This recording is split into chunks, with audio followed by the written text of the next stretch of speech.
Mga katanungan sasagutin, mga alalahanin lilinawin. Ito ang programang katuwang nyo sa usaping batas, serbisyo publiko at politika, maging sa kalusugan, pisikal man o espiritual. Ako po ang inyong kapatid, Cheryl Cosim. Sagot kita. At napapakinggan nyo po kami sa Radyo 5, True FM.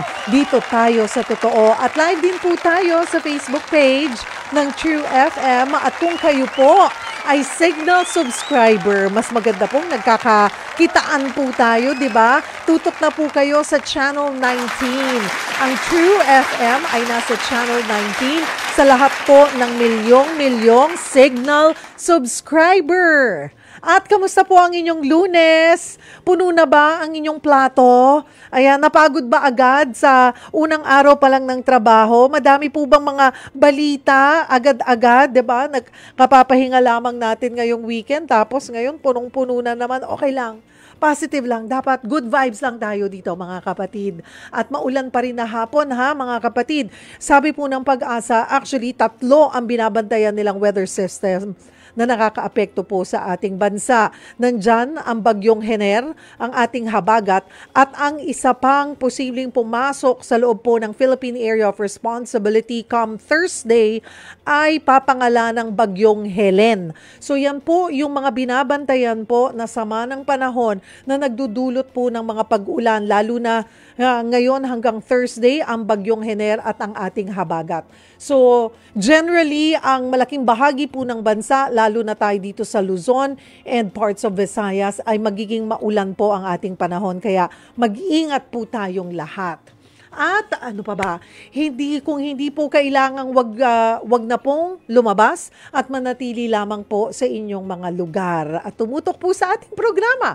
Magkakasama po tayo dito sa Sagot Kita hanggang alas 5 po tayo ng hapon. At ngayong araw ng Lunes, every Monday ay usapang batas po tayo, mga kapatid. At dahil marami po sa inyo ang may concerns tungkol dito, pag-usapan natin ang sustento. Sino ang dapat magbigay at magkano? Kadalasan po yan, di ba? Pag naghihiwalay ang isang mag-asawa, namumroblema ang isang party kasi hindi tumutulong or hindi nagbibigay po ng sustento. Saan nga ba? Sino-sino nga ba dapat ang sinusustentuhan? Sa mga anak lang ba ang sustento? Ang asawa ba dapat din sinusustentuhan mo? At dahil po tayo, ang pamilya nating mga Pilipino, diba, ay kasama natin hanggang sa pagtanda, kailangan din ba nating sustentuhan ang ating mga magulang o ang ating mga anak hanggang kailan? Pwede po bang makulong ang isang pabayang magulang? Paano naman kung walang trabaho at walang maipangtustos sa anak? Ilan lamang po yan sa sasagutin mamaya ng ating guest lawyer. Kaya ihanda na po ang inyong mga tanong dahil sagot ko kayo sa usaping legal.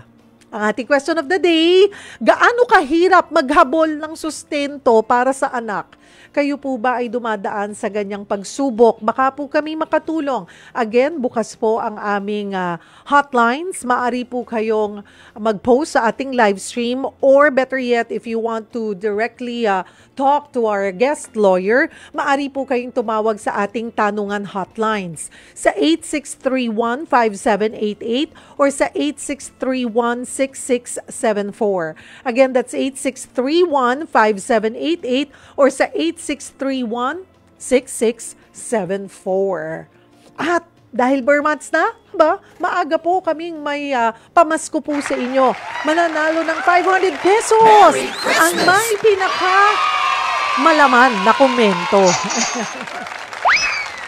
500 pesos. Ayan po. Ang gagawin nyo lamang ay sasagutin ang ating question of the day at i-share po ang ating live stream. And take note, mga kapatid, dapat po nakapublic ang inyong pag-share. Ganun lamang po kasimple. At magkakaroon na kayo ng chance to win 500 pesos ngayong araw ng Lunes dito sa Sagot Kita. Yay!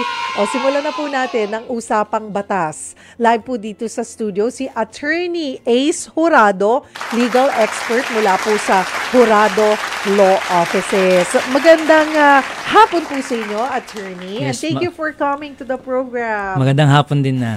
Gaano Miss ka Cheryl. na katagal na abogado, attorney? Siguro, pa 7 years na rin. 7 years na rin. Ako. Ayan. Mukhang bata pa kasi si attorney kasi sabi ko, ilang taon ka nang nag-lolo? Ayan, nagpa-practice ng law. So, 7 years na po. Yes. At meron po ba kayong, paano ba yon? Anong tawag doon? Specialization. Kumbaga sa doktor, di ba? Nag-specialize on something. We don't do particularly called yung specialization. Anong tawag? Pero meron kaming parang sabihin natin limitation. Let's say kasi wala kaming specific exam. Kung halimbawa gusto mo mag-family law lang ang practice, mag-labor law lang yung practice mo, corporation. So, Lahat. pwede kami. Oo. Anything. Ang limitation is so long na hindi mo mababayaan yung case. So, wala kaming another exam for that. Ang hirap pala ng ng abogado. Kailangan lahat. Pero meron lang mga iba na, kunwari, your choice, kung saan yung interest mo, pwedeng doon ka mag-concentrate. Yes, pwede yun. Pero again, walang limitation. Kung gusto mo mag-entertain pa rin ng ibang cases na, pwede. So, halimbawa, gusto mo lang family law. Pero you're not prohibited na kunin yung ibang cases. Ganun pala sa pag-aabogado. Yes. Kaya napakahirap pumasa. Dyan, ano nga pala, yung recent bar, last week. Last week lang? Yes. So, maraming nag-take and congratulations sa mga nakapagtapos mag-exam. Ayan, ako, hihintayin na lang natin ang resulta. Kailangan namin. Ang hirap. Gaano katagal ang preparasyon for the bar exams ng isang kukuha ng license? Sabi ng mga professors namin, since day one. From day one na pumasok ka ng law school, yun na yung preparation mo. Yun na yung preparation. Tapos meron ka pang 6 months. Pero yung review, usually, 6 months. 6 months ang review. Yes. Hay, makakahinga-hinga na lahat ng nag-take ng bar exams. But of course, titingnan natin yan. Yung final moment is when? Sabi ng Supreme Court, mga 4 months. 4 Kaya na nila. months. Mabilis na ngayon. So, early next year, Yes. lalabas April. po ang desisyon. April. Ayan. Sige, hinga-hinga muna. Talaga pong pag ipagkakaloob po yan ng Panginoon, ipagkakaloob po yan. Tama. I'm sure you all did your best. Kaya nga sabi ni Attorney Jurado ay congratulations sa lahat ng nakapagtapos ng exam, ng bar exams. Yes. And bonus, syempre super bonus, yung talagang makikita po yung resulta at makikita nyo yung pangalan nyo sa mga pumasa. Kung hindi man, okay lang po yan. There's still, pwede pang pangalawang beses. Hanggang Next year. ilang beses po Unlimited. ba? Unlimited naman pala. Okay lang po yan. O talagang ganun eh. Di po ba? Okay, pag-usapan natin, sustento. Okay. Sige. Pamilyadong lalaki ka na ba, attorney? Yes. Ayun. Okay. Maayos naman ang sustento. Maayos dapat kasi yung asawa ko lawyer din. Kaya nga. Kaya kailangan. Sinisigurado niya rin. Mga kapatid. Okay. Attorney Jurado, ano po ang nakasaad sa ating family code tungkol po sa suporta sa mga anak? Okay. Sabi dito kasi sa family code natin, in particular yung Article 194 na sinasabi dito, support comprises of everything indispensable for the sustenance. So, ibig sabihin, ay lahat ng importanteng bagay para mabuhay ang isang tao o anak. Halimbawa, binanggit din dun sa Article 194, dwelling, clothing, pwede rin yung medical attendance, education, transportation, food. Di ba? So, ayun yung mga, in short, basic needs ng isang tao. Dapat po ito ay naibibigay nyo sa inyong mga anak. Yes. Pero review tayo, attorney. Kanino napupunta muna? Doon tayo sa napupunta ang anak sa oras na maghiwalay ang mag-asawa. Okay. Hindi tayo agad mag-jump sa conclusion. Maraming mga kababayan natin ang nagtatalo-tado kagad. Sigurado ako, sasabihin, dapat sa nanay, dapat sa tatay. Hindi po muna. Gagawin natin, categorize natin sila. Kasal ba yung magulang o hindi? Okay. So, sige. doon muna tayo sa hindi. Kasi sa hindi, madali lang. Sabi ng batas natin, illegitimate children should use the surname of and authority custodial or parental authority ng nanay lamang. So, automatic yon or by default. Dapat nasa nanay ang parental custody or authority. Opo. Ngayon, just in case naman, nakasal yung mga magulang, here comes now, dapat, sabi ng rule, 7 years old below, sa nanay. Okay. Kasi usually, nandun pa yung, most of the time, nagbe-breastfeed pa. Mhm. Diba? Kailangan na kailangan yon. And syempre, yung mga needs, most of the time din, is mas alam ng nanay. Mhm. Pero again, yun lang yung default. Pero kung kang i-prove ng mga tatay through court, litigation, pwedeng makuha yung custody. Okay. Alright. Ano ang nagiging basihan pagdating sa custody? Ang pinaka parameter natin dito, Consideration. consideration natin ay yung the best interest of the child. Paano kung parehong successful? Subjective siya eh. Oh, Diba? diba? Parehong, So, halimbawa, para successful, as in sabihin natin talagang capable sila parehas, Aha. papiliin yung bata. Kahit na sa murang edad. Or balik tayo sa default. Diba? Mother. Kung more than na, again, papiliin yung bata. Kasi yun nga, yung interest ng bata ang prioritization dito. Pinaprioritize natin, di ba? Hindi yung kagustuhan ng magulang na kung sino yung mas kayang magbigay. Okay. Yun yung custody pinag-uusapan natin. Yes. Kasal at hindi kasal. Mhm. Sustento. Magkaiba rin ba kung kasal kayo at hindi pagdating sa sustento? Well, actually, yung batas natin dyan, Miss Cheryl, at sa mga kababayan natin nanonood, tahimik ang batas dyan. Kung pagdating ba sa kasal o legitimate na anak or illegitimate, ano ba ang halaga ng sustento? Walang tahimik ang batas dyan eh.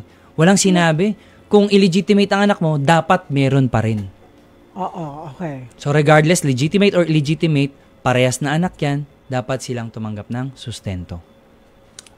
Na dapat ay hindi kailangan na, kasi may mga pagkakataon na hindi kinikilala eh, yung anak. Tama. So, pag hindi ka kinilala ng tatay mo or ng magulang, ng isang magulang, paano? Meron Pwede tayong mo mga... ilaban yan? Yes, pwede naman. Pwede nating dalhin na to sa korte actually. Unang-una, alam ng mga kasi ng nanay yan eh, kung sino talaga yung putative father. Ibig sabihin, parang alam niya na ito yung talagang totoong tatay. And then, syempre, mayroon tayong additional pieces of evidence. Presenta mo sa korte. DNA, or mga pictures na nagsasama kayo. Gaano kayo katagal. Yung mga ganong bagay. Pwedeng gamitin nyo sa korte na. Kailan magsisimula po yung sustento? Minsan kasi nagiging masalimuot, diba? Totoo. Meron akong mga kakilala kung ano lang ibigay. Minsan, hindi pare-pareho yung halaga. Kailangan pang kulitin, kailangan pang paalalahanan. Tama. Magkahiwalay na nga, nag-aaway pa dahil doon. Paano po ba dapat yung proseso pag ganyan? Sustento ang habol. Okay. Unang-una, pagka responsable yung magulang, automatic yan binibigay. Di ba? So, doon tayo sa irresponsable. Siyempre, marami dyan na, kagaya na sinasabi nyo, na naghahabol pa. Kung kailan nangailangan yung magulang para sa anak nila, yun yung cover ng sustento or dun mag-i-start. Kasi ayon sa ating jurisprudence o yung desisyon ng Korte Suprema, pagka hindi mo hiningi daw yung sustento, pinagpapalagay na hindi kailangan ng mga panahong iyon. So, ibig sabihin, kung kailan mo kailangan, kunwari, 2 years ago, nangangailangan ka na, pero hindi mo kinlaim sa demand letter, ibig sabihin ng korte o ng sitwasyong iyon, hindi kailangan ng mga panahong iyon. So, dapat sasabihin mo rin at sisingilin mo rin. Pero di ba, obligasyon dapat yun ng isang magulang? Tama kayo. Yun ay para sa responsable. Oo. Marami kasi dyan yun ang tumatakbo ng obligasyon. Di ba? Oo. Pinahihirapan. Oo. Kaya, at saka hindi pinagpapalagay nga Kailangan na mo bang hingin pa yun? Dapat nga automatic. Oo. Di ba? Pero again, Wala yun sa batas. Wala Na automatic. dapat hihingin. Ang nakalagay sa batas. Dapat sasabihin mo pa rin. Kaya tayo So, meron... buwan-buwan, kunwari, walang kwenta talaga yung taong yon, buwan-buwan, or talagang every time you'll need something for the child, kailangan sabihin. Kailangan mo sabihin o isulat o ipaalam. Siyempre, may hangganan naman lahat ng tao, tama ba? Oo. May hangganan din yung pangungulit mo. Oo. Anong gagawin natin? Ito na pumapasok yung hukuman natin. Okay. Alright. So, paano yan? Ano ang proseso? Well, meron tayong dalawang proseso o pamamaraan sa korte. Pwede tayo pumunta sa criminal aspect na tinatawag nating Republic Act 9262 or also known as Anti-Violence Against Women and Their Children. Yes. Kung ito ay intentional na hindi binibigay o kaya intentional na pinahihirapan yung asawa o anak. Kung hindi naman intentional, sabihin natin nakakaligtaan lang, pwede naman tayo dumako ng civil case o yung petition for support. Petition for support. Kaya lang, difference ng dalawa, syempre, yung criminal case, may kulong. May warrant of arrest. So, mauobliga ka. Diba? Unlike dun sa civil case, walang kulong, syempre, wala ring warrant of arrest. So, maaaring pwedeng baliwalain. Pero kasi ito ay depende rin sa mga ebidensya, saka sa kinikilos ng provider.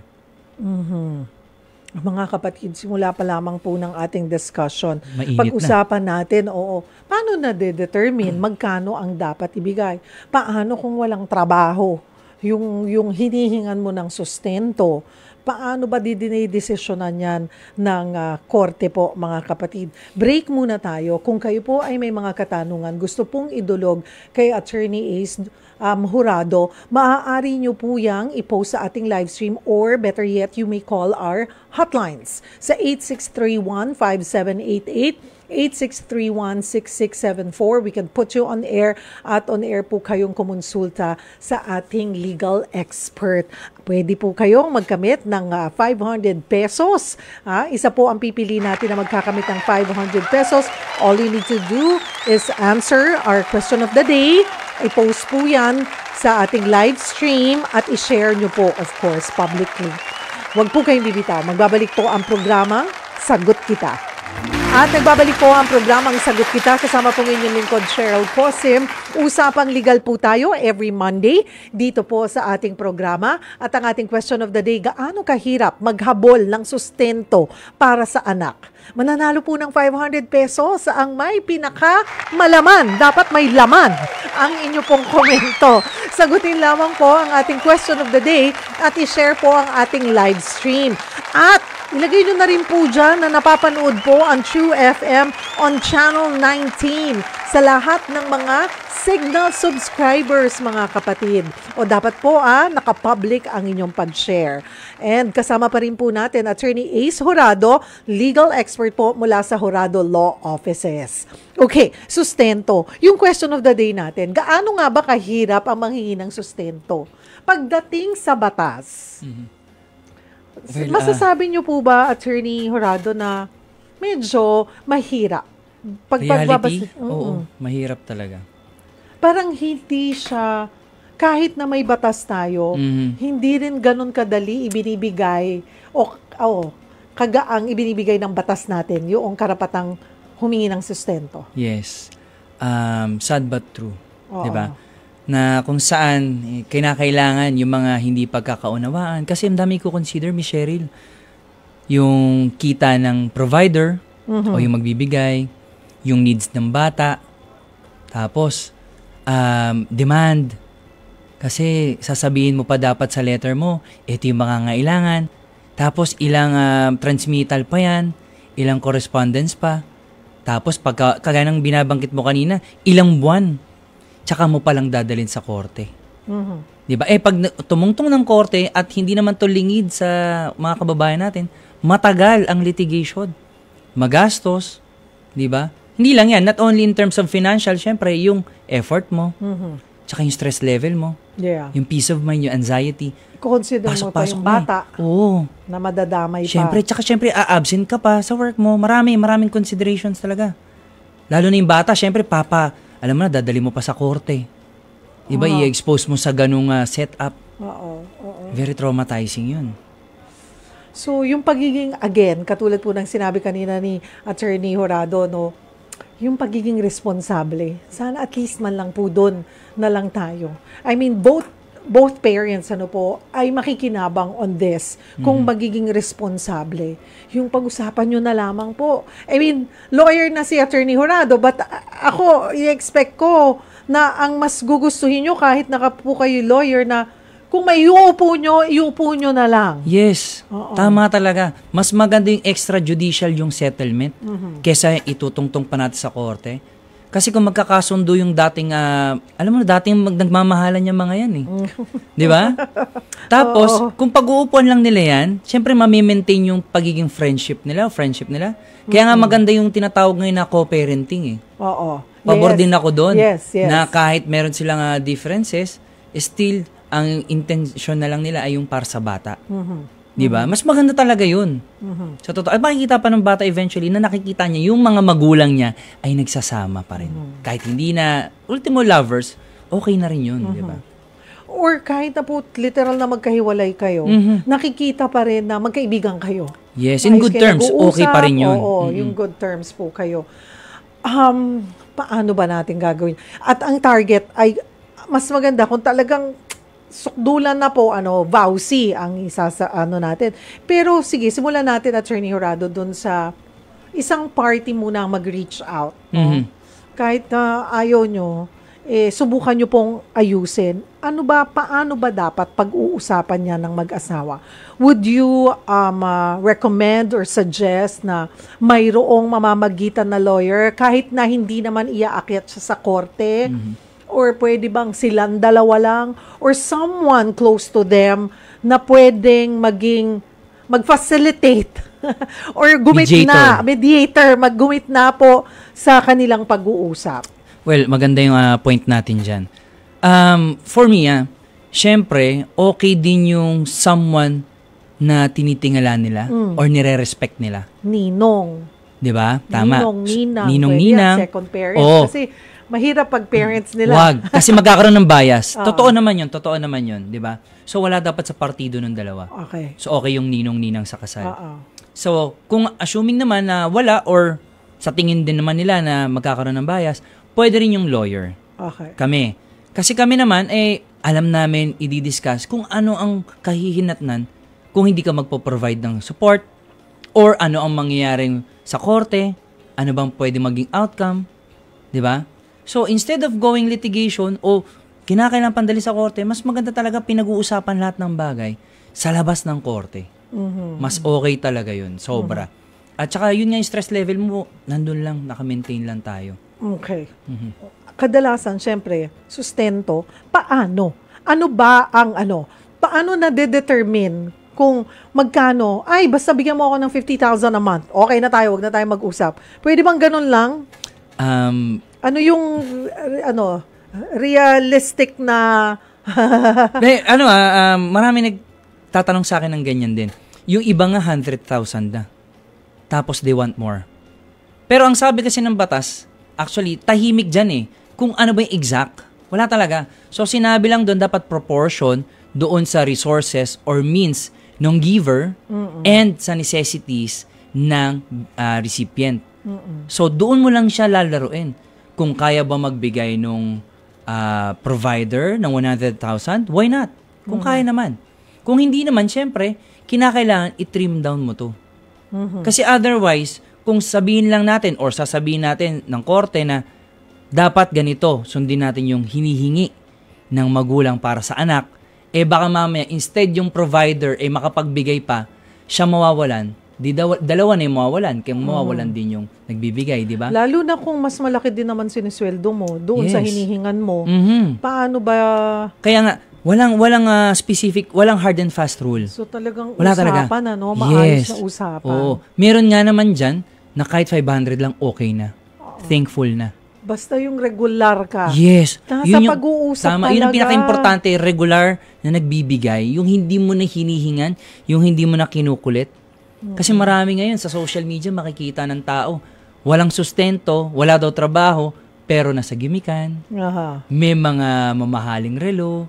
Mahiya naman po diba? Kayo. Yun na nga yun Masakit pero mga irresponsible kasi. Isipin nyo na lang po naman yung anak nyo. Tama. Diba? Doon din po sa humihingi, wag nyo nang hingan yung para sa sarili nyo dahil hindi po kayo dapat kasama wag abusuhin. Wag abusuhin. Kasama ba sa sustento yung asawa? Pagkasal. Meron tayong tinatawag na spousal support.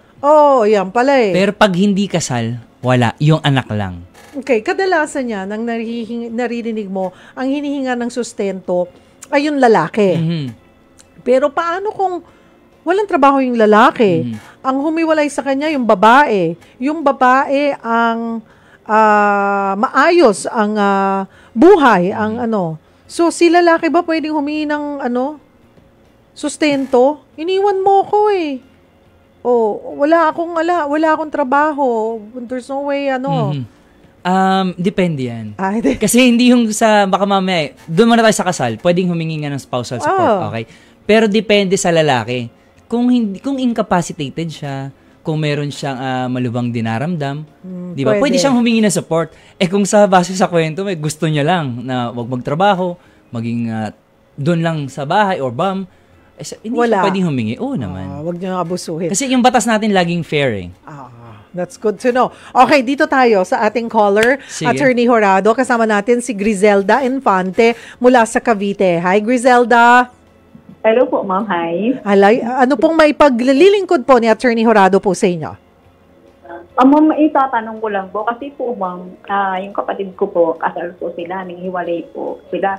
Simula po, ma'am, nagmaliliit pa yung mga bata. Ako na po, ma'am, nagpalaki. Habang po lumalaki po, ma'am, yung anak niyang panganay, may sakit po, ma'am, na PWD, tapos may epilepsy po, ma'am, tapos nag-maintain po ng gamot. So, ma'am, ako po ang umaako po ng lahat. Hanggang po sa ngayon mag-college na po yung kanyang pangalawang anak. Hindi po, ma'am, nagbibigay. Minsan lang po, pipilitin mo pa. Kasi ang katwiran daw po, ma'am, wala daw po siyang trabaho. Yung pong mga tatay ng mga bata.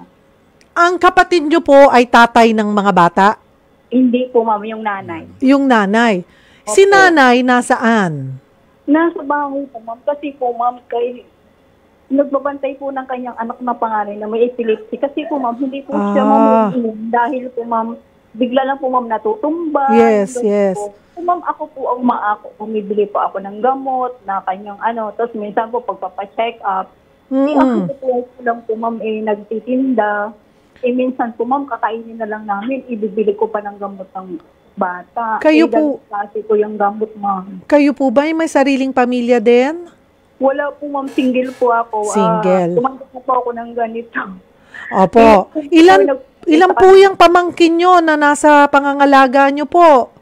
Dalawa po, ma'am. Dalawang babae. Kasi po, ma'am, maliliit pa po sila. Hindi ko po sila mapapabayaan. Kasi nga po, ma'am, yun nga. Hirap din po yung inyong kapatid na buhay, na suportahan. So, total of 3 na magkakapatid? Dalawa lang po. Dalawa lang po sila magkakapatid. Ano pong trabaho ng tatay? Ano lang daw po, ma'am, yung naggagamas-gamas po, ma'am, sa mga, nagdadamo po ba, ma'am, ganun. Kasi po, ma'am, hindi din po nakatapos, wala din pong pinag-aralan, ganun po ba, hindi po nakapag-aral. Kaya po, ganun lang daw po may bigay. Kaya lang po, ma'am, katulad po ngayon, 4 na buwan, hirap-hirap po ako, ma'am, sa, yung gamot. Opo. Tapos, magkano pong naibibigay niya buwan-buwan, Nanay Griselda? Minsan lang po. Minsan every 4 months. Ang dala-dala lang po, 1, 2. Ano po ang gagawin namin sa 1, 2? Opo. Ganit lang po, wala. Yung problema ko po ngayon, ma'am, college na po yung pangalawa. Nanghihinayang naman po ako kasi po high honor po siya. Ang problema ko po yung pamasahe at saka po mga gasto sa school.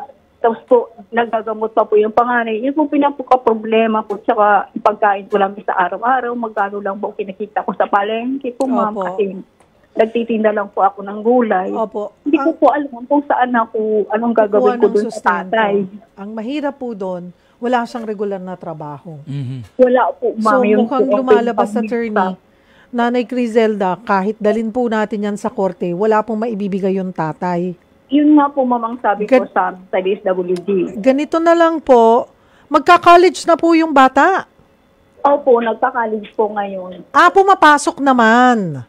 Kaya lang ang problema ko po, ma'am, yung kanyang pamasahe, yung kanyang uniform, wala po akong pambili kasi magkano lang kinikita ko sa palengke. Nanay Griselda, ganito po, we could only do so much. Pwede bang habulin yung tatay? Well, base sa kwento, base na nga sa batas. Sa waste of time. Kaya nga, base na nga sa batas na kung hindi kayang bigyan ng sustento, hindi talaga mabibigyan. Ganito, Nanay Griselda, I'd like to help you. Huwag niyo pong ibababa yung telepono. Saan pakikuha yung detalye? Ilalapit ko po kayo sa DOLE. May mga programa po ang ating pamahalaan na pwede pong makatulong po sa inyong pamilya, na pwede po mabigyan kayo ng dagdag na pangnegosyo para mas madagdagan po yung inyong kita. Ngayon, pwede rin po namin sana kayong ilapit sa TESDA. TESDA po. Kaya lang po, may eskwelahan ng pinapasukan yung college, di ba? Kasi sa TESDA po, ay may mga kurso po sila na kasama din po nilang ibibigay yung allowance, pamasahe. Opo. Meron din po silang ganoon. So, if you want to consider that, kami po, siguro po, sa ganong paraan po namin kayo matutulungan. Kasi, sabi nga po ni Attorney Jurado, kahit na gustuhin natin pigain yung tatay, kung wala pong maibibigay, wala pong mangyayari din talaga. Yun po, ma'am, talagang pinaka-problema ko kasi hindi po namin mapilit saka lumapit na po ako sa DSWD. Ganun din po ang sinasabi sa akin. Ang problema ko po kasi, ma'am, may sakit na akong iniinda. Tapos po, ma'am, naibenta ko na yung aming linya ng tricycle. Gawa po, nagkasakit yung mga magulang ko at namatay din po sila ng sabay. So, Opo. kung hirap po ako, ma'am, po talaga. Opo, Nanay Griselda. I'll get in touch with you. Kukunin ko po ang inyong detalye. Ilalapit ko po kayo sa DOLE. And baka nga rin po sa TESDA kung pwede pong lilipat ng eskwelahan po ang inyong anak at baka pwede po. Or I don't know how we could help you with TESDA. Kasi po sa TESDA may mga kurso po sila na kasama pati ang allowance. So baka po makatulong. Pinasok ko po siya dito, ma'am, sa Colegio Lonso ng Dasmariñas. Ang problema ko po talaga, ma'am, yung pamasahe niya sa araw-araw. Nahawa pa ako sa bata. 50 pesos lang po yung may bibigay ko. Opo. Pagkain niya, wala. Opo. Naiintindihan ko po kayo. Nang hinayang po ako, ma'am. I'm sorry to hear that. But we'll do our best, ha, Nanay Griselda. Ibibigay ko po ang numero nyo sa DOLE. At baka po may dagdag na pangnegosyo pong maaari nyong pagtulungang magkapatid. Yung magulang po, yung kapatid nyo, yung magulang nitong 2 anak, na may 2 anak. Abay, baka po mabigyan tayo ng bigasan, diba? Yung magkakaroon po ng dagdag kita. Opo. Yung pong gusto ko po yung magkaroon po ng dagdag po kasi kung baon na po ako sa utang kasi yun po, ma'am, para lang po kami mabuhay saka maitawid ko po yung kanilang pambili ng gamot ng pamangkin po, ma'am, kasi naaawa po ako pag sinusumpong. Opo. Sige po, Nanay. Susan, pakikuha yung detalye ni Griselda. Bigyan nyo lang po kami ng ilang araw na ma-contact po at ma-endorse po namin kayo sa DOLE. Opo, ma'am, salamat po, You're ma'am. welcome po. Laban lang, Nay. Pakatatag Kaya po, yan. Nanay, pakatatag po. God is good. He provides. God bless po, ma'am. God bless po. Huwag po kayong bibitaw, mga kapatid. Magbabalik po ang programang Sagot Kita. Ang bilis po ng oras, 10 minuto na lamang po ang natitira po sa atin bago mag-alas 5 ng hapon. Nasa huling bahagi na po tayo ng ating programang Sagot Kita. Usapang legal, usapang sustento po tayo. Kasama pa rin po natin si Attorney Ace Jurado, legal expert mula sa Jurado Law Offices. Okay, Attorney, hanggang kailan ang sustento? Sabi nila hanggang 18 years old. Tama po ba yun? Well, generally, okay, so iniisip natin mga minors lang ang dapat bigyan. Pero sinasaad din kasi sa ating family code na kung itong nanghihingi ng support ay nag-aaral pa, kahit age of majority na o yung lagpas na ng 18, pwede pa rin humingi ng sustento. And dagdagan pa natin, meron din kasi tayong mga tinatawag na mga persons who are incapable to protect or take care of themselves. Diba? So, mga mentally challenged, pwede pa rin yung mga yun. Parang yung kanina, sabi po Yes. ni Nanay Griselda, May yung epilepsy. isa ay may epilepsy. Yes, so may medical condition. So, kasama pa rin yun at covered pa rin yun. Kasi may mga ibang mga, again, irresponsible mga magulang, hindi ko nabibigyan yan kasi legal age na siya. So, mali po yun. Kung hindi po, again, ang laging sagot dyan, dadalhin nyo po sa korte. Oo. Of course, we don't want it umabot sa court dahil nga po, matrabaho, magastos, kumakain ng oras, lalo na po siguro kahit na gaano ka tayo ko siguro kagigil na, no, kagalit dun sa inyong dating asawa. Pero kung yung realidad po talagang wala namang kakayanan, huwag nyo na pong ilaban. Huwag nyo na Sasayang pong... lang ng oras. Oo. Paano? Kasi ituon nyo na lang po sa ibang bagay yung inyong energy. Yes, tama. Kesa po ganyan. Alright. Yung kaninang isa sa natanong ko, dahil sustento tayo, puro sa anak na sustento, ang anak ba ay meron ba sa batas na kailangan din sumuporta o magbigay ng sustento sa magulang? Yes. Meron po. Meron din tayong reciprocal obligation to provide support sa mga magulang natin. Again, kung hindi na nila kaya. O kung wala na silang capability or dahil sa weak body na sila due to age, pwede rin. So, again, kung ano man yung parameters para magbigay tayo ng sustento sa mga magulang, ganun din. So, kung ano yung means and resources natin. Pwede po bang kasuhan ng isang magulang ang anak for not giving support? Yes, pwede pa rin. Lalo na kung nakikita naman niyang successful at sobra-sobra naman. Pwede yun. That's the so-called petition for support. So, wala nang criminal case doon. Oo. Civil aspect naman tayo. Yung pong, paano yung mga magulang na iniwan na lang, inabandon na? Pwede po yun. Yung mga nakikita na lang natin sa home. Tapos eventually, tapos malalaman, maayos naman pala ang estado ng mga anak. Maayos pa actually, Miss Cheryl, yung nasa home eh. Yung iba nasa lansangan na. 'Di ba? Tapos pag nakausap mo, sinasabi na yung anak ko, engineer, yung anak ko, ganito, professional, etc. etc. Pero pag tinanong mo kung nasaan, pinabayaan na ako. 'Di ba? So yun yung masakit na mga katotohanan na naririnig natin sa lansangan. Pwede rin kung sila mismo kaya nila mag-file. Meron naman tayong mga libreng abogado dito makikita sa Public Attorney's Office at napaka-accommodating ng mga 'yan. Ayun, pwede rin pala mga kapatid, ano. Yes. Puntahan natin, attorney, yung mga mensahe ng ating mga netizens. Sige, dagdag lang ako. Sige po, attorney, go ahead. Kagaya nung narinig natin kanina, yung kay Nanay Criselda, na inabando na yung anak, yung pamangkin niya ng tatay. Kahit arami na po tayong mga tao na nagpapaulit-ulit, na nagbibigay paalala, na maging responsable tayo, and yet eto pa rin po, talamak pa rin, marami pa rin pong mga kaso o insidente ng kakulangan sa sustento. Sana po ay dumagdag pa po ang awareness, maging aral po ito, na maging responsable tayo. Hindi lang sa pagiging magulang, syempre, sa mga ikikilos natin. Kasi ang pagkakaroon ng relasyon ay posible talaga ding magdulot ng isang anak. Okay? So, yun lang po yung dadagdag natin sa kanila. Mananawagan ako sa ating mga kababayan. Dito na po tayo sa ating mga mensahe, attorney. Si Leonora Paraiso sa Kibal, paano kung 17 years old na bata, may karapatan pa ba siya humingi ng sustento kasi nag-aaral pa? Yes. Yes, at nabanggit ko nga kanina, kahit nasa legal age na, 18 pataas, so long na nag-aaral siya, at yung kanyang ginagawa, yung paghingi ng sustento, ay para sa kanyang education, pwedeng hingin yun. Okay. Si Joseph Gallardo, may narinig po ako sa episode ni Idol Tulfo, yung isang construction worker, 13,000 lang ang sahod niya in 15 days. Nagkaproblema po sila ng kanyang asawa na may 3 anak. Ang sabi po ni Idol, 10K kada sahod. Ganun po ba talaga dapat ang ibigay ng ama?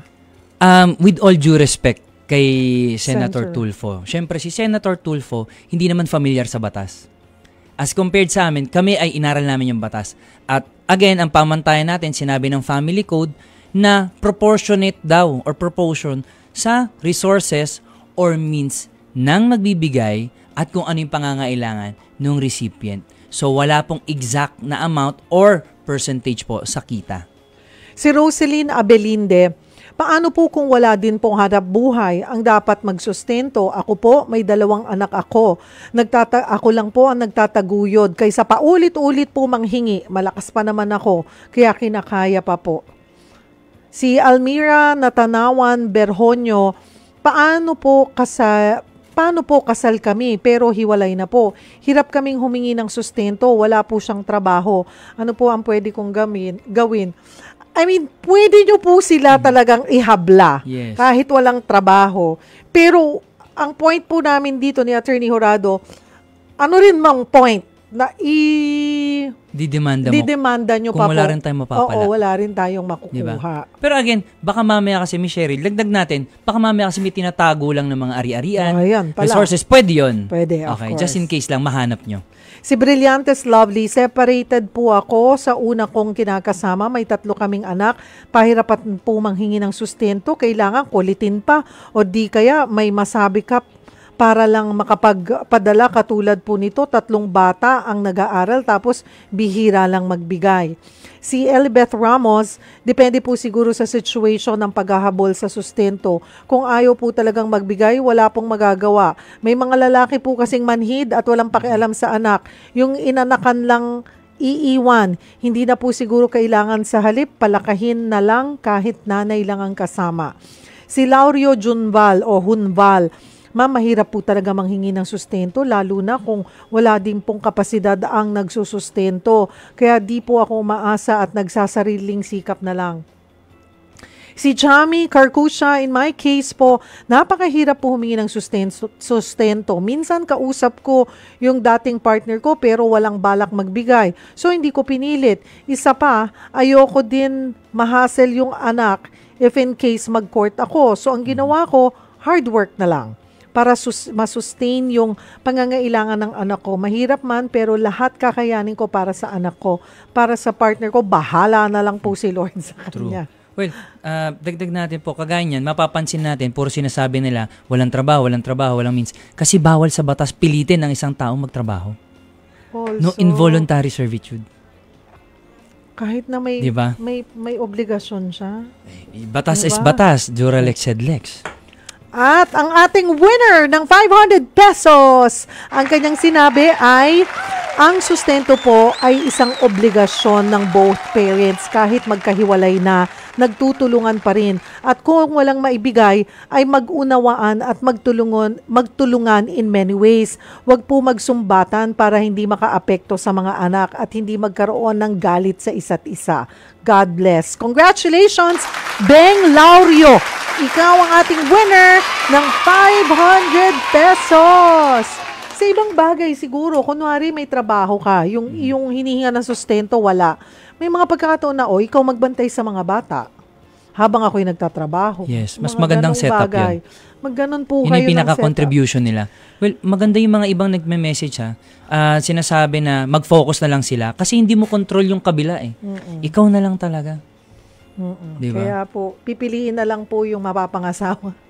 At the end of the day, pipiliin nyo yung makakasama ninyo. Yung makakasama nyo habang buhay. But of course, iba, ganun po ang buhay. But we wish you all the best. Sana po yung mga dumadaan sa ganitong sitwasyon ay kayanin po natin. May awa po ang Diyos. God is good. Makakayanan nyo po yan. Attorney Jurado, thank you so much for joining us. Sana para sa aking Facebook page, you can check Attorney Ace Randall Jurado for free consultation. Ayun, free consultation. Tulong natin sa publiko yan. Opo. Follow him on Facebook, Attorney Ace Randolph V. Jurado. Ayan po. Para po sa inyong mga legal questions. Nagbibigay po ng free legal assistance po si Attorney Jurado. Baka manalo rin sila ng mga paraffle ko rin. May paraffle din. That's nice. Abangan natin, may pa-cellphone din ako dyan. May pa-cellphone pa. Ibang level. Thank you for joining us. Thank you for having me, Sherry. Ayan po si Attorney Ace Jurado, legal expert mula po sa Jurado Law Offices. At dyan po nagtatapos ang 1 oras na tanungan at sagutan. Magsama-sama po tayo ulit bukas sa araw ng Martes. Ako po si Cheryl Cosim. Sagot kita.